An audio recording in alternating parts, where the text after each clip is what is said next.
Cool FM 106.9. Atención amantes del espectáculo.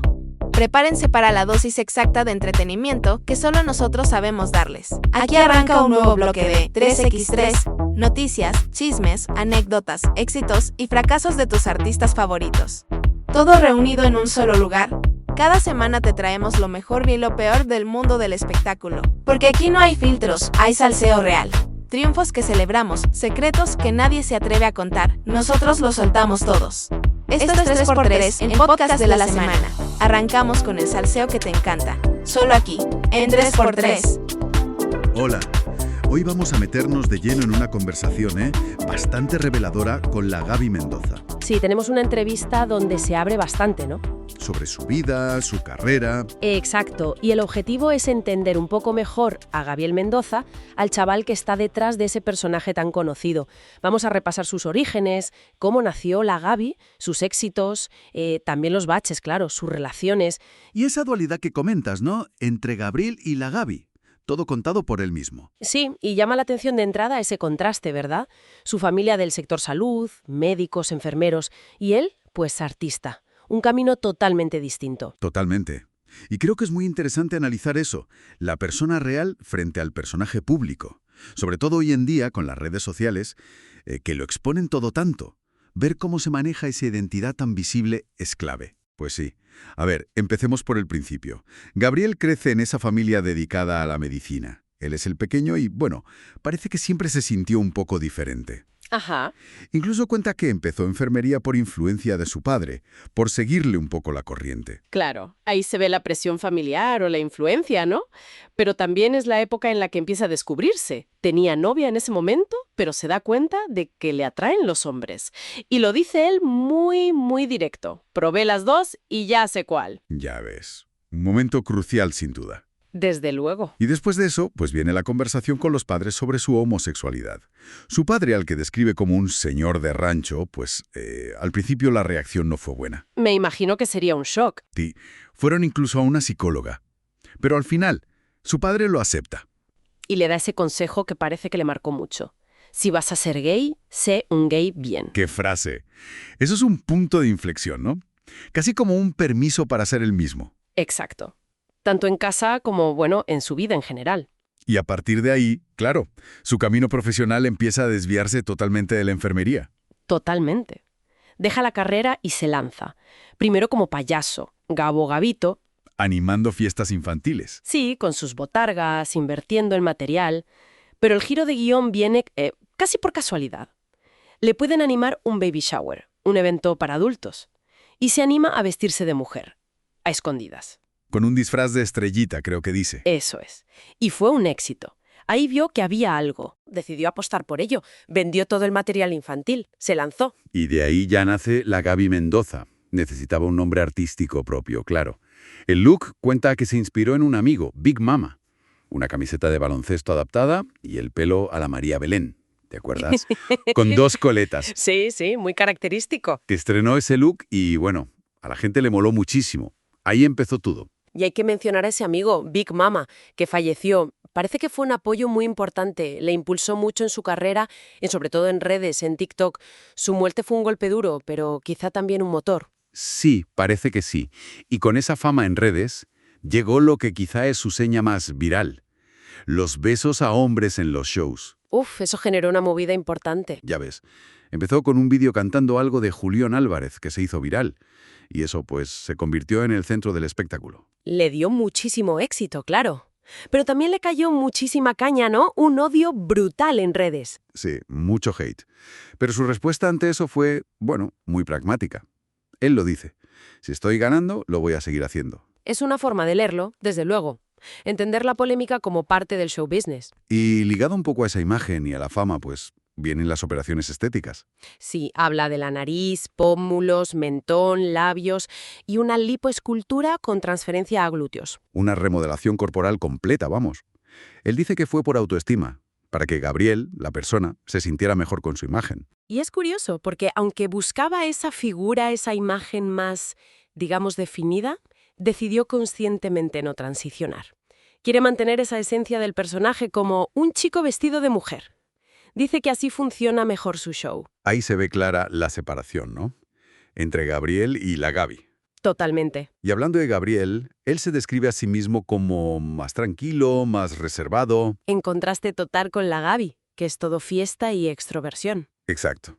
Y esa dualidad, claro, parece que le complica las relaciones personales. Tuvo un primer novio, luego habla de relaciones tóxicas. Menciona lo difícil que es encontrar algo estable. Claro. Por su ritmo de vida, por la fama y por esa duda constante, ¿no? De si la gente se acerca por interés real o por la fama, la pasta. Sí, él dice que busca algo estable, pero que su carrera lo hace muy, muy complicado. Necesita a alguien que entienda y aguante ese ritmo. Es el desafío de muchas figuras públicas, supongo. El equilibrio entre la exposición y la vida privada. Pues sí. Bueno, en resumen, hemos recorrido un camino intenso, ¿no? El de Gabriel Mendoza. Desde aceptarse a sí mismo, salir del armario en un entorno familiar concreto, crear casi por accidente un personaje de éxito masivo, hasta lidiar con la fama, las críticas feroces, las transformaciones físicas, las personales. Exacto. Es una trayectoria que refleja muy bien cómo se construye una identidad pública hoy en día, lo compleja que puede ser en esta era digital. Y nos deja pensando, ¿no? ¿Dónde está el límite entre el personaje público y la persona real? En esta vorágine de redes, de viralidad, ¿cómo se gestiona la autenticidad? Sobre todo cuando el éxito parece depender tanto de exponerse y a veces de provocar. Son preguntas muy pertinentes, la verdad, sobre la fama, la identidad en nuestros tiempos. Definitivamente algo para darle vueltas. Cool FM 106.9. Esto es 3x3, el podcast de la semana. Arrancamos con el salseo que te encanta. Solo aquí, en 3x3. ¿Qué tal? Bienvenidos a esta exploración. Hoy vamos a meternos de lleno en la historia de Coquetas Show. Tenemos una transcripción bastante detallada, que nos cuenta sus inicios, su evolución, Efectivamente. desde que se crearon, fíjate, en plena pandemia, hasta ahora. Sí, es una historia curiosa. Vamos a ver un poco los puntos clave, ¿no? Cómo se fundó, la gente que ha entrado y salido, que ha sido bastante, Ha habido movimiento, sí. ya ves, y los líos económicos, personales, bueno, todo lo que ha ido dando forma al show que conocemos hoy. Es interesante ver cómo nace un proyecto así, desde cero. Pues vamos a ello. Empecemos por el principio. Coquetas Show, agosto de 2020. Madre mía, en plena pandemia. Uf, Un momento complicado, ¿no? Para lanzar nada y menos un show para adultos. La idea original fue de Ashley, junto con Ariana, que es Jesús Zurito. claro, un contexto de incertidumbre total. La fuente habla de eso, del miedo inicial, de que no había curro. Y ahí fíjate el apoyo de una prima de Ashley, Carla, Ajá. que fue la que le dijo, venga, lánzate. Esto subraya mucho la importancia del apoyo cercano, ¿no? En esas fases tan tempranas. Totalmente. ¿Y cómo se financió el principio? Cuenta Ashley que para la primera peluca, los vestuarios, las botas, A ver, pues se puso a ayudar al marido de su prima con paquetería, entre Estados Unidos y Monterrey. anda ya. Sí. De empaquetar cajas a montar un show. Vaya salto. Ya ves. Eso demuestra la recursividad, ¿no? La necesidad de buscarse la vida como sea para sacar adelante la idea. No solo tenerla, es encontrar la pasta. Tal cual. Bueno, el primer evento, la fuente dice 10 de septiembre de 2020. Y nada, al poco tiempo entra Martina Tilano, como Antonella. Eso es. Porque Ariana, pues, tenía otro trabajo y necesitaba que la cubrieran. Así que el trío inicial fue Ashley, Ariana y Antonella. Y ahí vemos la primera adaptación, ¿no? Forzada por las circunstancias laborales. Algo súper común en grupos que empiezan, me imagino. Sí, la necesidad de cubrir huecos, de cambiar gente. Exacto, flexibilidad total. Ajustar la alineación sobre la marcha. Es casi la norma al principio. Luego el elenco siguió cambiando, claro. Antonella se va. Entra Fabiola. Ajá.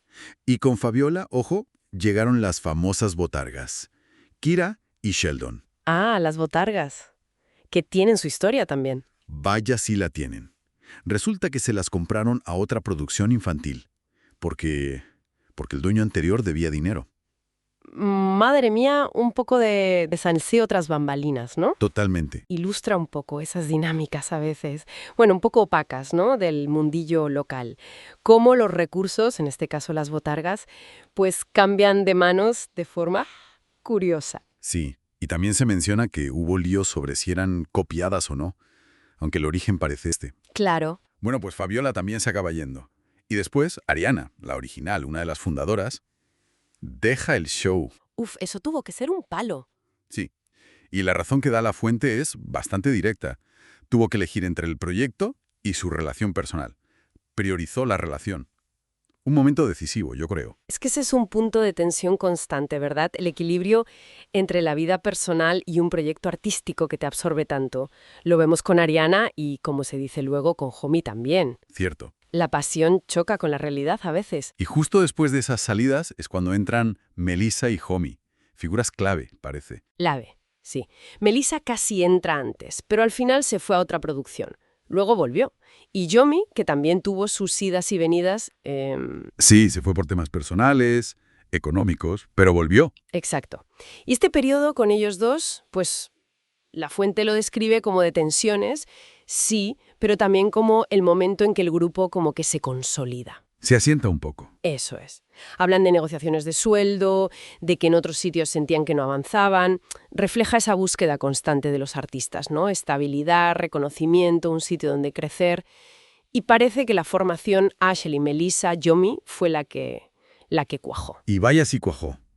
Describen un boom en redes sociales, mucha más visibilidad. Cuentan su primer viaje importante juntos, a Guadalajara. Ajá, ¿como un hito? Sí, como un antes y un después. Se nota en el relato que había buena química ahí, ¿no? Y que crecieron mucho como trío en esa etapa. Es interesante, sí, porque Homie mismo cuenta que incluso cuando estuvo temporalmente en otra producción, la gente le reconocía más por Coquetas. ¡Ostras! Eso dice mucho del impacto que ya tenían como grupo, ¿sabes? La identidad de Coquetas se estaba haciendo fuerte. Totalmente. Y bueno, la narración termina enfocándose en el equipo actual. Agradecen mucho el apoyo de la familia, de la producción, mencionan a su productor, Ako, Sí, y hablan de planes de futuro. Un show de teatro, más música. y subrayan algo importante, me parece, que el éxito no es de una sola persona. Claro. Es el esfuerzo de todo el equipo que hay detrás, desde buscarse la vida para comprar pelucas hasta gestionar relaciones complicadas. Han superado bastantes obstáculos, la verdad. Entonces, ¿qué nos llevamos de esta historia? Pues un ejemplo claro de perseverancia, ¿no? De adaptarse una y otra vez. Sí, de resiliencia. Y de esa mezcla tan real de éxitos, fracasos, relaciones personales, profesionales, todo junto para sacar adelante un proyecto creativo, y más naciendo en un momento tan raro. Y nos deja pensando, ¿no? En un mundo tan volátil como el del espectáculo, ¿qué pesa más al final para que algo dure? ¿El talento de cada uno? ¿La química que haya en el grupo? Buena pregunta. ¿O esa capacidad que a veces no se ve de navegar las tormentas, las de dentro y las de fuera? Quizás la clave esté ahí, en la mezcla de todo. Una reflexión interesante para terminar. Cool FM 106.9. Estás en 3x3, el podcast de la semana. Continuamos. ¿Qué tal? Bienvenidos. Bienvenidas a esta exploración. Hoy nos metemos de lleno en una entrevista con el comediante y actor Jair Villarreal. Efectivamente. Vamos a usar la transcripción de una charla suya bastante reveladora, la verdad, donde habla pues de su carrera, anécdotas, su proceso creativo. Ajá. La idea es sacar, bueno, los puntos clave, ¿no? Los retos que ha tenido y sus reflexiones más interesantes. Eso es. Y la fuente es muy rica, ¿eh? Porque mezcla cosas como la fama a nivel regional, con toda la cultura de Internet, la historia personal y, claro, la comedia de personajes. Sí. Nos da una visión, digamos, bastante íntima de cómo se adapta un creador hoy en día. Vale, pues vamos a ello. Un punto importante es su paso, que fue muy consciente, de la tele local, la famosa TV Regia, Sí, a las redes sociales. Él cuenta que lo hizo buscando el potencial de las redes, ver resultados más directos, ¿sabes? claro, otro alcance. Y tiene una forma muy particular de ver el hate online. Sí, eso me llamó la atención. Menciona que el hate, bueno, que obviamente no gusta a nadie, pero que puede acabar generando más interacción. Más visibilidad. Increíble. Como si lo viera, pues eso, como parte del juego digital. Ya. Y contrasta mucho cómo es en Internet y cómo es en persona, ¿no? Totalmente. Dice que por la calle nadie le dice nada a la cara. Pone el ejemplo de Carla Panini, ¿no? Que en redes la machacan, pero que en persona el trato es distinto. Es que la pantalla da mucho valor, parece. Esa dinámica es súper habitual hoy en día. Sí, en Internet la gente se suelta más. Y eso le ha llevado, como a muchos, a desarrollar eso que dice de hacerse la piel más gruesa. Una coraza, vamos. Exacto, una resiliencia.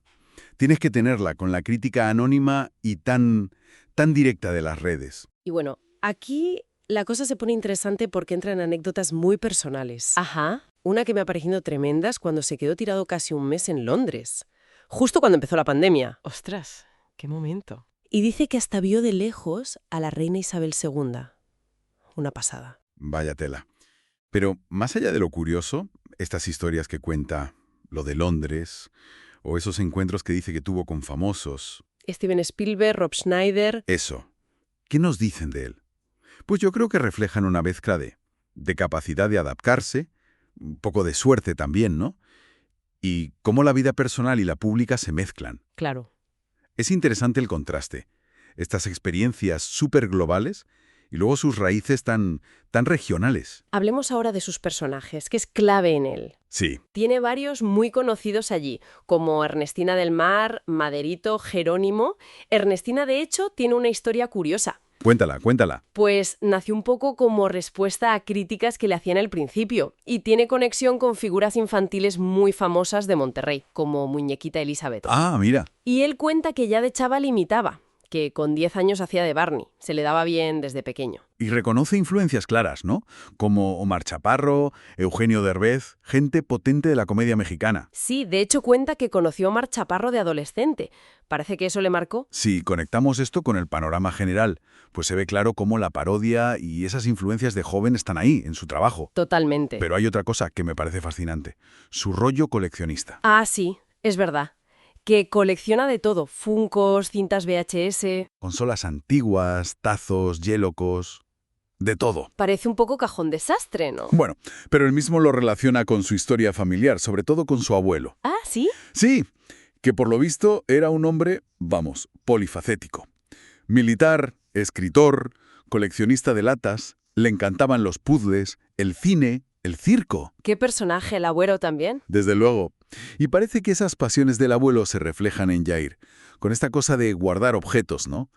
Con valor sentimental o cultural. Tiene sentido. Y algo más reciente es que ha empezado a actuar más como él mismo, como Jair. Dejando un poco los personajes. Exacto. Y admita que le daba cosa, ¿eh? Miedo a exponerse sin esa máscara. Normal, es un paso. Y también habla de los límites del humor, hoy en día. Reconoce que ahora limito mucho mis chistes. Ese es un melón importante. Esto plantea una pregunta clave sobre su evolución, ¿no? A ver. ¿Qué significa para un comediante que se basa en personajes empezar a mostrarse? Bueno, sin ese filtro. Implica otra vulnerabilidad, supongo. Claro. ¿Y lo de la autocensura? Refleja el desafío de muchos cómicos ahora. Cómo navegar las sensibilidades actuales sin perder la gracia o la crítica. Es complicado. Pues sí. Entonces, resumiendo un poco, ¿qué nos llevamos de todo esto? Vemos a un artista que ha sabido moverse de un medio a otro con bastante aguante. Resiliencia, sí. Cuya vida personal y pública se mezclan de formas curiosas. Y que su creatividad viene tanto de fuera como de unas raíces familiares muy fuertes. Y hasta su afición por coleccionar parece un reflejo de quién es. Exacto. Y quizás, para dejar algo en el aire, si pensamos en esta mezcla de comedia regional, historia personal y adaptación digital, ¿qué nos dice la trayectoria de Jair Villarreal sobre cómo los artistas, digamos, locales, pueden hacerse un hueco en un mundo tan globalizado? Buena pregunta. Y también, cómo esas pasiones más personales, como el coleccionismo, pueden acabar siendo importantes para definir su imagen pública y esa conexión que crean con la gente. Ahí queda esa reflexión. Muchas gracias por acompañarnos en este análisis. Gracias. Hasta la próxima. Así llegamos al final de este episodio de En 3x3, el podcast de la semana. Gracias por acompañarnos en este viaje por los triunfos, secretos y chismes del espectáculo. Recuerda que cada semana hay más noticias, más anécdotas y mucho más de lo que nadie se atreve a contar. Solo aquí en 3x3. No desconectes, porque la buena vibra continúa en la mejor frecuencia. Cool FM 106.9, la radio que te pone al día y te pone a vibrar. Nos escuchamos en el próximo episodio y no olvides, el espectáculo nunca duerme. 3x3, el podcast de la semana.